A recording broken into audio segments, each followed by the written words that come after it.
ada yang mau ditanyain. Itu ada saudara saya, ya, bahwasanya saudara saya itu sering mimpi yang aneh-aneh, ya, sering mimpi yang aneh-aneh, dan mimpi dikejar-kejar buaya, mimpi dikejar-kejar ular, ya, dan katanya ibadahnya pun dia agak susah, sering nggak fokus ya, sering nggak fokus gitu sering nggak ibadahnya. fokus ya. Mohon petunjuknya gimana untuk solusinya teman saya itu. Oke, sebelumnya dia ada pernah ngamalin sesuatu atau gimana gitu? Ya, pernah dia menyampaikan dia kan sering ikut pengajian-pengajian, terus kadang sering buka di Google, itu kan banyak amalan-amalan juga, di Facebook juga banyak amalan-amalan itu, dan dia mengamalkan itu. Nah, ini yang jadi masalahnya ini. Ya, karena kan kita tidak tahu apa yang hadir sama kita saat kita mengamalkan amalan-amalan yang tidak tahu sanatnya ya. Nah, terus kemudian kita juga enggak berguru langsung kepada yang ahli. Alhasil ya seperti ini kerap terjadi pada masyarakat kita ini, terutama pada psikologisnya. Nah, di saat terbuka kodam amalan tersebut, yang seharusnya dia bersyukur, dia malah menjadi rasa takut yang luar biasa, was-was dan lain sebagainya. Oke, jadi ya untuk selanjutnya dia minta tolongnya gimana nih? Minta tolong untuk dinetralisir. Ya. Oke, pemirsa ya, ini ada senior kita yaitu Ketua Cakra Prana Mustika Siak, yang kebetulan beliau dari Pekanbaru langsung menuju kediaman kita, menanyakan mas perihal pasiennya ya. Jadi ini salah satu bentuk kebijakan yang mana dia tidak langsung menanganinya dengan kemampuannya, tapi dia bertanya dulu hal apa yang harus dilakukan. Jadi ada salah satu pasien ini, dia itu merasa sholatnya nggak pernah khusyuk dan hidupnya itu selalu dikejar oleh mimpi-mimpi yang menakutkan gitu ya Mas ya. Yeah. Nah, seperti itu ya, seperti mimpi dikejar hal yang aneh ya, pokoknya menakutkan lah intinya seperti itu. Dan itu semua itu berasal datangnya dari setan. Yang perlu kita ketahui, mereka dulu pernah mempunyai suatu amalan-amalan yang tidak tahu sanatnya dari mana, tidak tahu ijazah dari mana, langsung diamalkan. Akhirnya seperti ini nih kejadiannya nih, ini yang berbahaya ini. Oke, nanti di sini akan saya tunjukkan bagaimana tutorial untuk menetralisir hal-hal seperti itu ya. Pertama-tama yang harus disediakan adalah air putih, kemudian daun bidara 3 lembar sama madu. Oke, daun bidara bisa diremat-remat, kemudian dimasukkan ke dalam gelas ya, tiga-tiganya. Kemudian itu dibacakan, pertama adalah surah Al-Ikhlas, kemudian surah Al-Falaq, dan terakhir adalah surah An-Nas. Setiap bacaan tersebut dihembuskan di air ya, di air tersebut. Kita memohon kepada Allah, memohon pertolongan dari Allah agar proses pembersihan energi yang negatif itu dapat ridhonya ya. Nah, jadi saya tutorialkan langsung.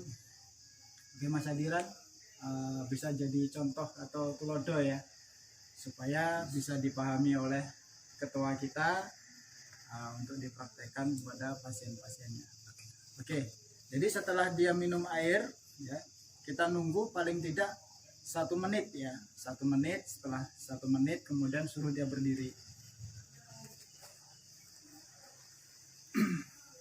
Nah, pasien yang sudah minum air tersebut itu dipastikan dia sudah berwudu.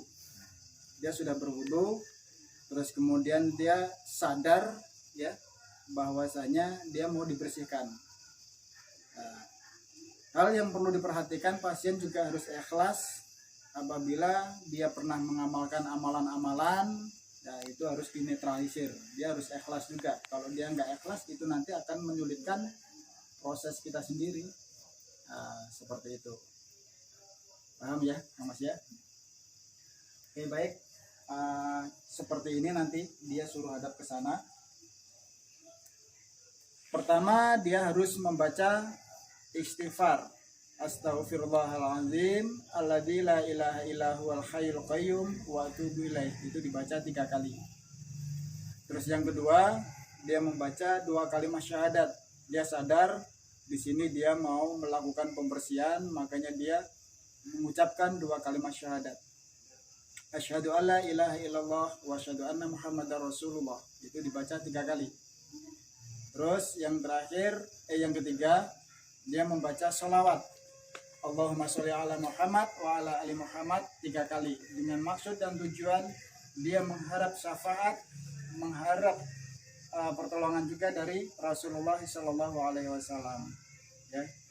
Nah, terus yang terakhir, dia harus berdoa dalam hatinya. Ya Allah, pada hari ini jam segini saya berada di tempat saudara ini, salah satu hamba-Mu ya Allah. Di sini saya niat untuk membersihkan energi-energi negatif yang selama ini mengganggu pikiran dan hati saya. Mohon kiranya keridhaan-Mu bisa menghancurkan atau menghilangkan energi negatif yang ada dalam tubuh saya. Kemudian jika perlu dia membaca Al-Fatihah dalam hati, ya. Nah, lanjut. Setelah itu, proses itu dia harus pejam mata sambil baca istighfar dalam hati, tetap niat ikhlas ingin membuang hal-hal yang negatif. Ya. Di sini niat kita, ya Allah, ya Rahman, ya Rahim, hamba mohon keridhaan-Mu ya Allah, berilah proses keberhasilan untuk membuang energi negatif. Ya, kita tarik energi negatif, bayangkan aja seperti gelap atau seperti asap yang hitam, itu keluar dari tubuhnya, kita serap, kita keluarkan, ya. Terus kalau seandainya pun kita merasa tiba-tiba oh ini ada sosok, bayangkan aja sosoknya kayak Casper atau kayak apa, pokoknya sosok ya, seperti setan budak lah, setan bisu dan lain sebagainya. Nah, itu pokoknya bayangin aja lah seperti itu, yang hal-hal negatif itu keluar bersamaan keluarnya energi itu, dia akan merasa lemas dan akhirnya pingsan. Lah, jatuhnya dia itu dalam keadaan tetap sadar 100%, itu tetap kita pegang, ya, kita pegang supaya dia nggak jatuh terlalu keras. Kita pegang, kita tidurkan dia pelan-pelan, ya, tidur. Kita tidurkan pelan-pelan. Dalam posisi ini, pertama sekali yang perlu kita lakukan adalah tangan kiri memegang jantungnya. Kita arahkan tangan kanannya ke bagian perutnya. Setelah itu, pegang tangan kanannya, bacakan sholawat. Allahumma sholli ala Muhammad wa ala ali Muhammad 3 kali. Tarik nafas sedikit aja. Kemudian salurkan energi positif, ya, ke dalam tangannya, tembus sampai ke perutnya.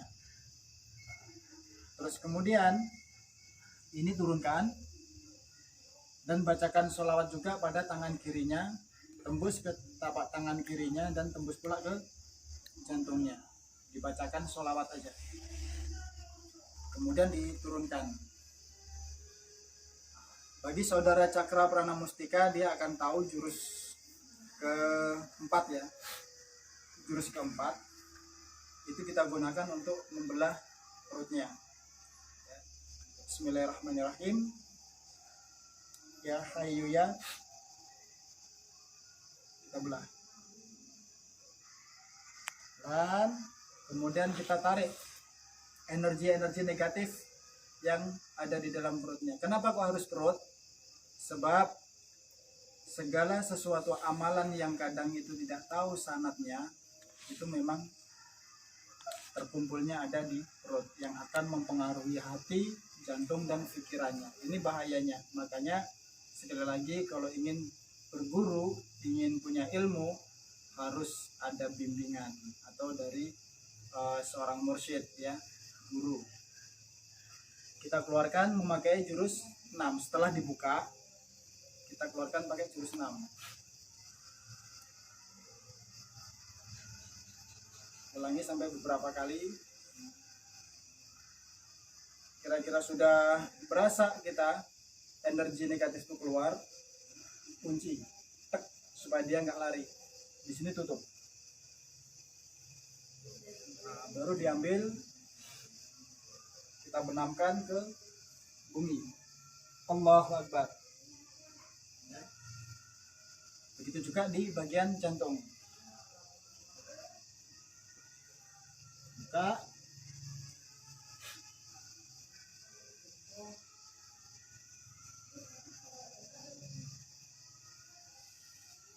Kemudian dibenamkan juga. Ya. Mungkin sampai sini paham ya, Kang Riko ya? Nah, selanjutnya baru kita netralkan. Apa yang perlu kita baca? Pakai sholawat Fatih. Ini untuk menetralkan plus memberikan energi fisik, energi rohaniyah atau batiniah dia. Ya, boleh pakai zahar, boleh pakai syir. Membacanya tidak perlu buru-buru. Saya contohkan. Bismillahirrahmanirrahim. Allahumma dzulsultanil azim. Maaf, salah. Buanter salah pula ya kan. Allahumma sholli wa sallim wa barik ala sayyidina wa maulana Muhammadin al-Fatih lima uqliqa wal khatimi lima sabaqa nasiril haqqi bil haqqi wal hadi ila siratikal mustaqim wa ala alihi wa sahbihi haqqa qadri wa miqdarihi al-aliyyil azim. Jadi kita udah netralisir, ya. Terus kemudian jika ada sesuatu yang masih kira-kira janggal, kita boleh membersihkan dengan cara manual.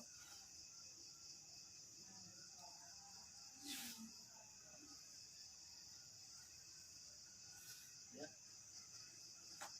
Dengan cara manual.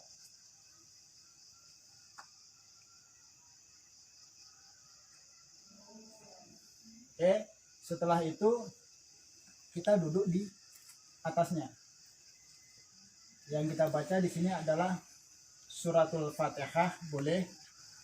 Terus kemudian sholawat Fatih boleh dengan zahar ataupun syir, ya. Setelah itu dihembuskan ke ubun-ubunnya. Ya. Kita baca sekali lagi satu nafas. Salurkan ke seluruh tubuhnya sambil membuang sisa-sisa energi negatifnya. Bayangkan seperti asap yang hitam, ya. Bayangin pelan-pelan. Sampai kira-kira udah dirasa keluar. Hembuskan yang tadi kita nahan nafas tadi ke seluruh tubuhnya. Tujuannya untuk menghalau energi negatif supaya tidak masuk lagi. Paham ya? Kemudian kita bangunin. Bangun. Dalam posisi bangun seperti ini, kita melakukan pengecekan terakhir. Biarkan dia bangun seperti ini, kemudian kita tiba-tiba saja nyentuh bagian tulang punggung bagian bawah. Nah, apabila dia itu terkejut, ini contoh. Pandai pula ini. Apabila dia terkejut, ya, itu menandakan energi negatif itu masih ada. Ambil air putih sisa minum dia tadi yang udah dibacakan doa, itu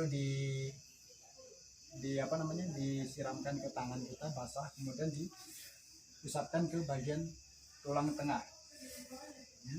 Kita pukul-pukul arahnya ke A ke atas. Kalau dia tiba-tiba berasa mual, kita langsung membaca Al-Fatihah dalam hati aja. Niatnya apa? Niatnya untuk mengusir energi negatif dari dalam tulang belakangnya agar dia tuh keluar melalui muntah. Ya. Cara mengeluarkannya, pertama ditepuk-tepuk seperti ini sambil membaca Al-Fatihah. Udah mulai mual memuntah, dibantu dengan pijit. Terus tepuk-tepuk. Terakhir salurkan prana untuk mendorong energi itu keluar. Pakai jurus keempat aja nggak apa-apa. Ya, dari sini, dari sini naikkan, biar dia keluar.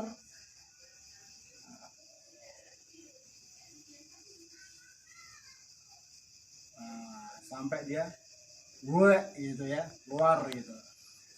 Boleh pakai jurus 1, boleh juga pakai jurus 2, boleh juga ya, bebas. Yang penting niatnya mengeluarkan ya, sambil ditepuk-tepuk.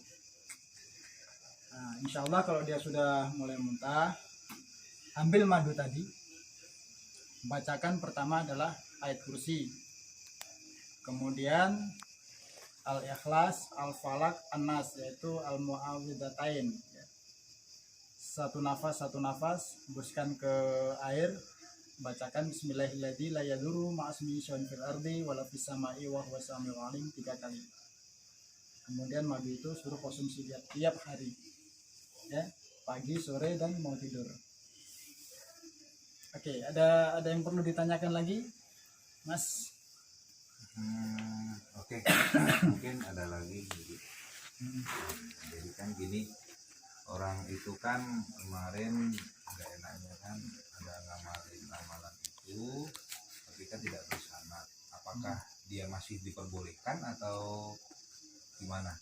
Ya, kalau bisa suruh dia memutuskan amalan itu ya.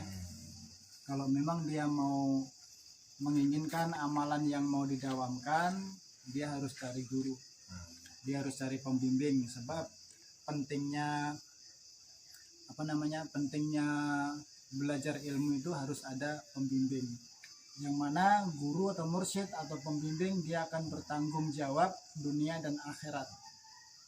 Tidak jarang kita sering melihat oknum-oknum yang mengajarkan ilmu sakti katanya, tapi larinya ke syirik, larinya ke jalur selain daripada Allah. Nah, suatu ketika itu menjadi salah satu pertanggungjawaban di akhirat. Nah, itu yang berbahaya banget. Nah, itu yang harus kita hindari. Kita harus benar-benar bisa memilah dan memilih guru yang bisa diikuti dunia dan akhirat, dan guru yang tidak bisa diikuti. Oh iya, satu lagi. Setelah dinetralisir, sebelum dia melakukan sholat, dia harus sempurnakan wudhunya, yaitu sempurna wudhu mulai dari syarat dan rukun wudhu itu harus sesuai ya. Sebab kalau wudhu tidak sempurna, maka sholatnya pun juga tidak sempurna. Amalan apa ya yang harus dilakukan setelah melakukan penetralisiran? Maklum nih pemirsa, lidah Jawa sering keseleo. Oke, amalan yang harus dia lakukan itu adalah istighfar, perbanyak istighfar ya, minimal 1 hari 1 malam itu 500 kali. Jadi kalau setiap sholat itu 100 kali, setiap sholat 100 kali, genap 5 waktu sholat, yaitu udah 500 kali. Insya Allah seperti itu.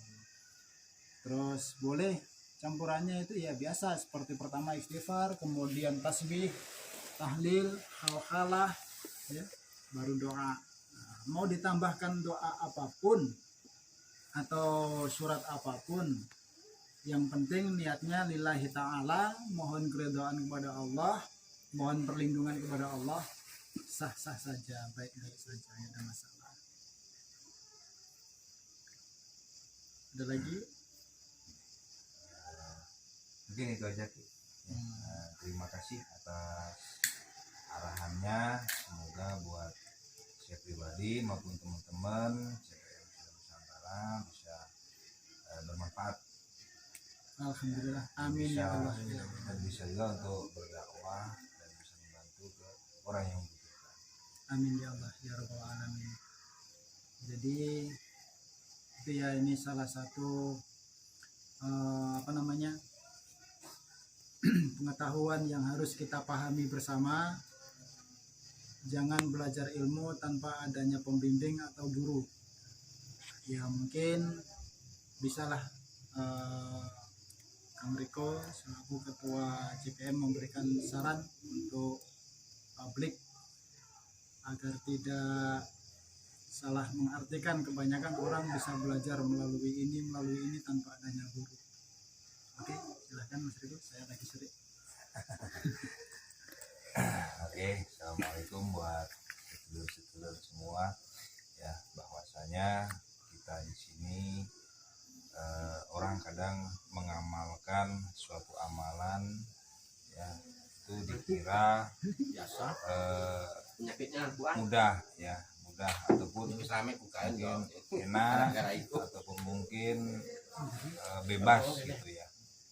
Ketika kita ada tuh banyak menengok di dunia media sosial ya, sekarang banyak itu yang diupload oleh ya oknum mungkin ya paranormal ataupun ustadz ya di situ. Terus kita kok berniat mengamalkan, sedangkan kadang kita tidak tengok itu siapa yang memberikan ijazah itu, dan kita tanpa izin juga ke beliau harus gimana tata caranya, walaupun toh di situ ada tata cara yang disampaikan juga, cuman kadang-kadang tidak lengkap. Ya, langkah bagusnya ya memang harus bertanya gitu kan, tidak boleh mengamalkan dengan sembarangan. Ketika sembarangan ya nanti ada jin-jin yang fasik yang datang ya, karena ya setiap amalan ya itu kan ada mengandung salah satu energi gitu kan. Ketika energi itu datang dan kita tidak bisa mengendalikan, maka jin fasik lah ya yang akan mengelabui kita ya. Boleh jarak jauh tapi tetap harus ada ya, bimbingan. dan boleh juga kita belajar atau mengamalkan suatu amalan tapi kan dari guru walaupun jarak jauh, boleh, bisa ya kan. Yang penting kan ada yang memberikan dan kita mengamalkan amalan yang diberikan itu, dan sanatnya pun tertera beda sama yang amalan itu kita ngambil ya tanpa ngomong sama yang ngasih gitu kan. Sehingga tanpa bimbingan ya. Nah, itu jadi yang terjadi seperti itu ya. Oke, mungkin itu aja sih yang bisa saya sampaikan. Yang jelas tetap ibadah kita disempurnakan ya, mulai dari pertama bersuci, wudhu ya, dan ketika sholat ya jangan tanpa pamrih ya, diniatkan kita mengharapkan ridho Allah Subhanahu wa taala, berserah diri kepada Allah Subhanahu wa taala. Tiada daya kekuatan, hanya kekuatan Allah Subhanahu wa taala. Oke, mungkin cukup itu aja dari saya. Assalamualaikum warahmatullahi wabarakatuh.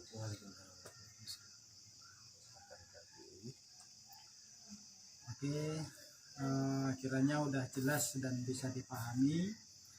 Terima kasih untuk Ketua Cakra Prana Mustika Siak ya. Salam FKPPAI, salam Paranormal Nusantara, salam Cakra Prana Mustika Nusantara. Assalamualaikum warahmatullahi wabarakatuh.